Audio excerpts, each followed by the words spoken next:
What's up everyone and welcome back to the World History channel. Before we begin, please hit the subscribe button today. Let's get started. King Henry VI. Facts we didn't learn in history class. King Henry VI began his reign at a young age and inherited both the English and French crowns. During his reign, he had periods of debilitating mental instability. Some have even dubbed him Mad Henry. While the nation was deep in a war for the English crown, his unpredictable periods of mental illness rendered him completely unable to speak, move, or even rule. Despite the best efforts of those around him, Henry managed to do some unfortunate things during his reign, with some pretty serious consequences, like losing the crown.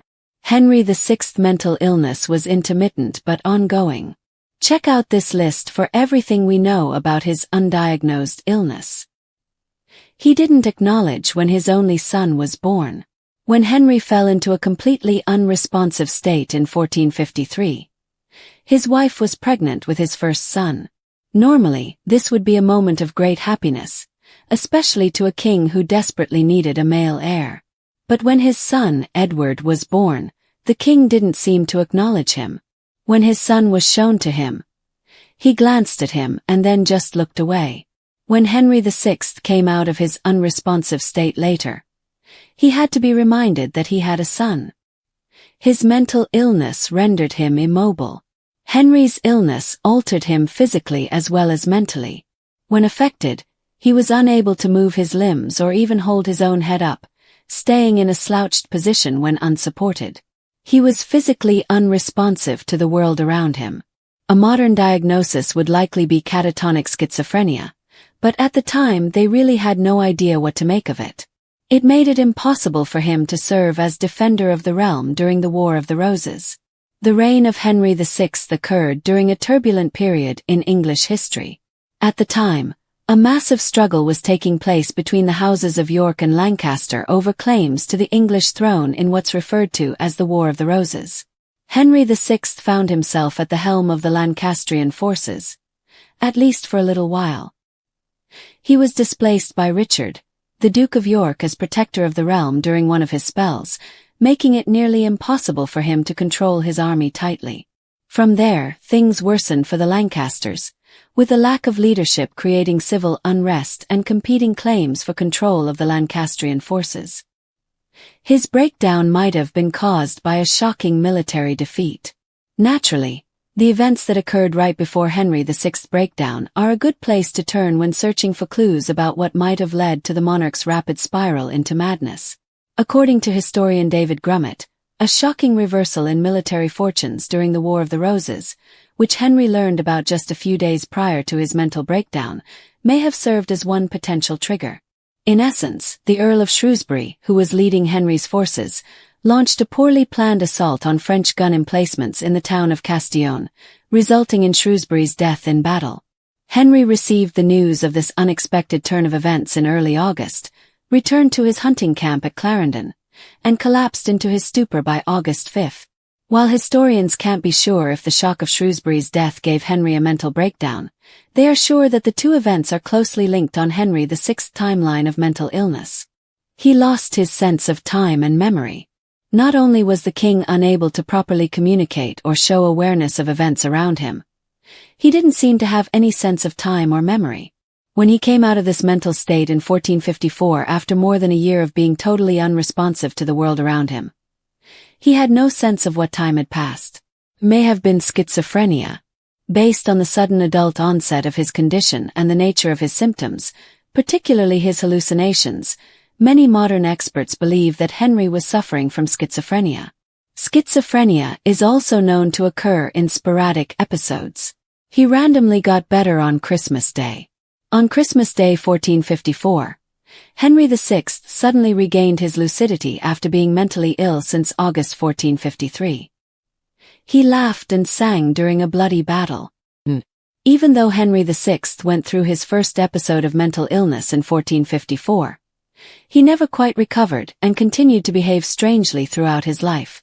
During the Second Battle of Asti, Albans, he was seen laughing and singing maniacally while swinging his sword, seemingly unaware of the battle around him.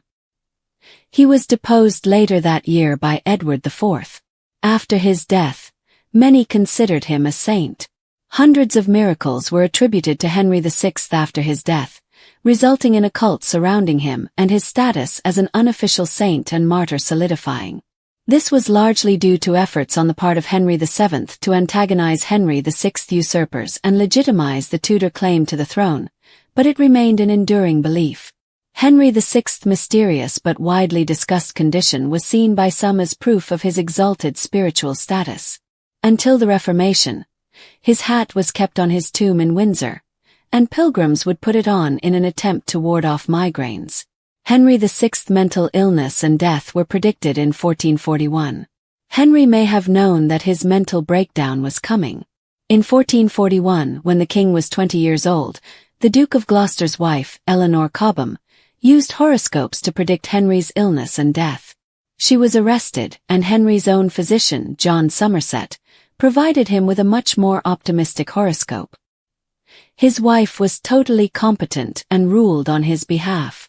Henry VI may have been the King of England since he was a child, but his wife, the French Margaret of Anjou, contributed greatly to his rule of the country while he was incapacitated. Beautiful and intelligent, she ruled on Henry VI's behalf while he was ill, and when his reign was threatened, she raised her own armed forces to fight for the rights of her husband and her son to the crown. Though Henry VI was eventually deposed and killed, Margaret earned an impressive reputation. It enabled his 7-year-old son to pick executions for prisoners of war. In the vacuum created by Henry VI's inability to lead Lancastrian forces during the War of the Roses, his fearless wife, Queen Margaret of Anjou, became the Lancasters' chief military strategist. In one particular feat she masterminded, she had Richard of York killed and Henry freed from imprisonment.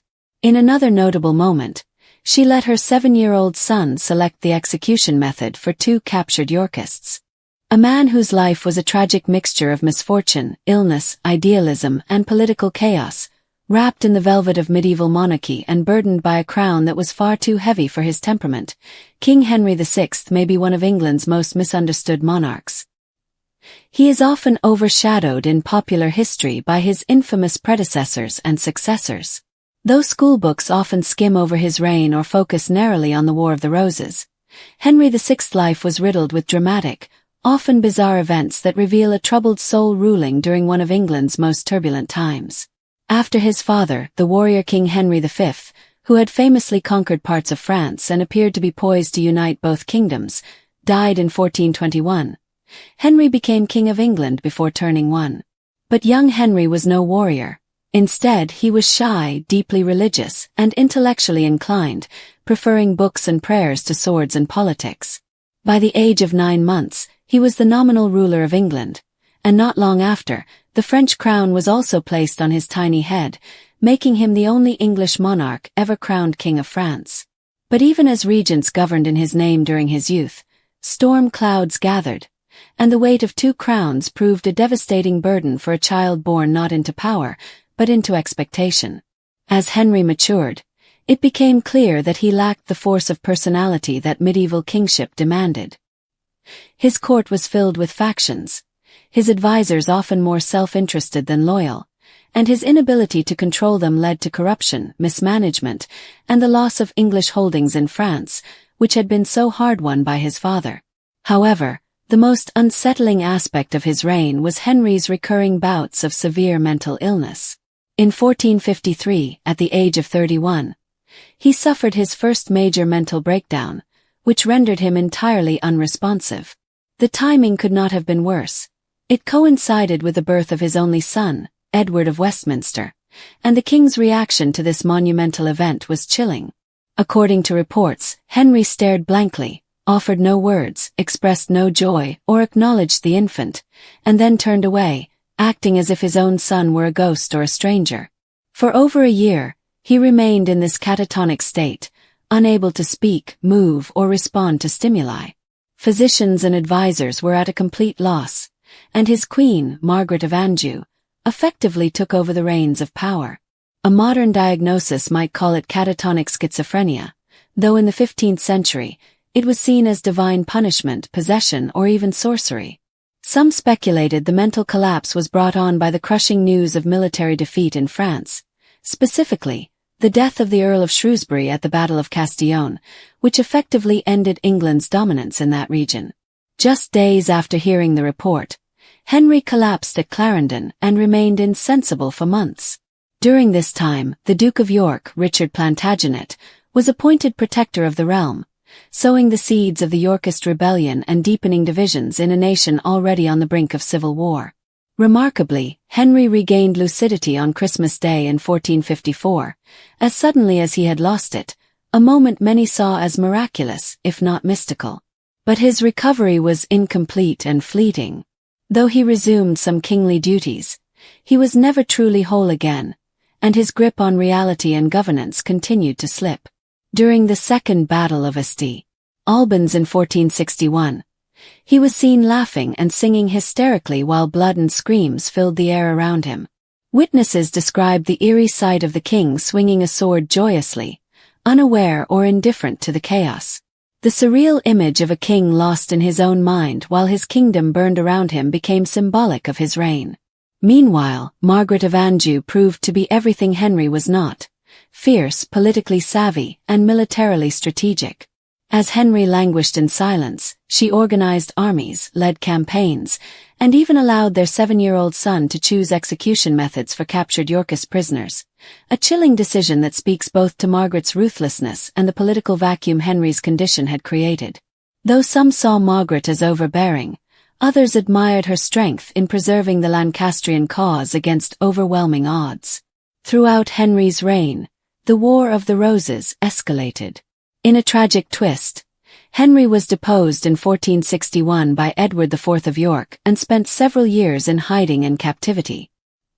He was briefly restored to the throne in 1470 during a Lancastrian resurgence, but it was short-lived.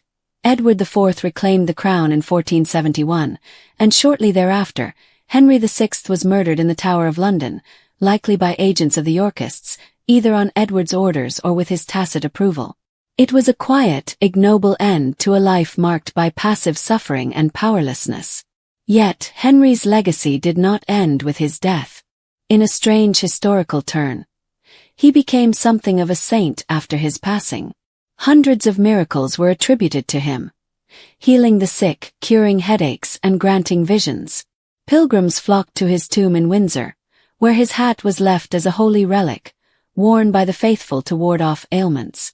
Henry VII, founder of the Tudor dynasty and a Lancastrian descendant, promoted the cult of Henry VI to discredit the Yorkists and legitimize his own rule, capitalizing on the former king's piety and victimhood to paint him as a martyr. Despite his failure as king, legends of Henry's sanctity endured even centuries later. Intriguingly, his mental illness and tragic life may have been foretold. In 1441, Eleanor Cobham, the wife of the Duke of Gloucester, allegedly consulted astrologers who predicted Henry's downfall. When the predictions reached the court, she was arrested for treason and witchcraft, a chilling example of how mental health, astrology, and political paranoia intersected in the medieval mind. Henry's physician, John Somerset, provided a more optimistic horoscope, but whether Henry believed it or not, history seems to have aligned more closely with Cobham's prophecy. The realm also deteriorated as Henry's mind deteriorated. Civil war consumed England, and his inability to lead allowed opportunists, warlords, and rival claimants to seize power. His reign saw the end of English hopes in France, internal collapse, and dynastic bloodshed. Yet through it all, Henry never responded with cruelty or vengeance. He was known for his gentleness, humility, and refusal to exact punishment even on those who betrayed him.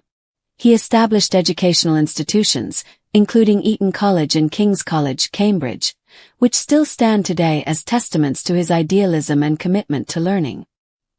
His was not the reign of a tyrant, but that of a dreamer misplaced in a brutal world. In many ways, Henry VI's tragedy lies not only in his affliction but in the incompatibility between his gentle nature and the violent, scheming politics of his time. He was a devout man, one who reportedly wept over executions, valued piety, and sought peace above all. However, neither England nor it would obtain peace. While he tried to reconcile factions, rival lords carved up the kingdom, and his passivity turned him into a symbol of weak kingship. Nonetheless, his spiritual devotion left a lasting impression. People believed he performed miracles even while alive, curing illnesses through prayer and radiating a saintly aura that many found comforting in dark times. His contemporaries may have mocked or pitied him, but later generations looked back with a certain reverence. Even in modern times, historians struggle to place Henry VI. Was he a madman, a martyr, or a monarch unfit to rule? Perhaps he was all three. His story is not just about a king who failed, but about the cost of leadership in a world that rewards cunning over kindness. Had Henry lived in a monastery rather than a palace, he might have been remembered as a holy man, a gentle soul who communed with God. Instead, he wore a crown that crushed him. It's difficult not to draw parallels between his reign and a Shakespearean tragedy. Indeed, Shakespeare himself portrayed Henry VI as a soft-spoken, passive figure overwhelmed by forces beyond his control. Yet, what history books often miss is the sheer complexity of his mental condition, which modern medicine might recognize as episodic schizophrenia, with symptoms ranging from catatonia to hallucinations to dissociation. That he managed to survive so long amid such chaos is remarkable in itself. His episodes came and went unpredictably, leaving his court in constant suspense, not knowing whether the next day would bring a functioning king or a silent, slumped figure staring into space. That instability destabilized everything: policy, military decisions, alliances, and created a vacuum of authority that others rushed to fill. In those gaps, Queen Margaret stepped forward, and while some derided her for overstepping, history might better remember her as a fierce protector of a fragile husband and a mother fighting for her son's future. Even her more ruthless choices, such as allowing a child to choose execution methods, speak more to the desperation of the times than personal cruelty. In the end, Henry VI's reign was defined by tragedy, but not failure of character. His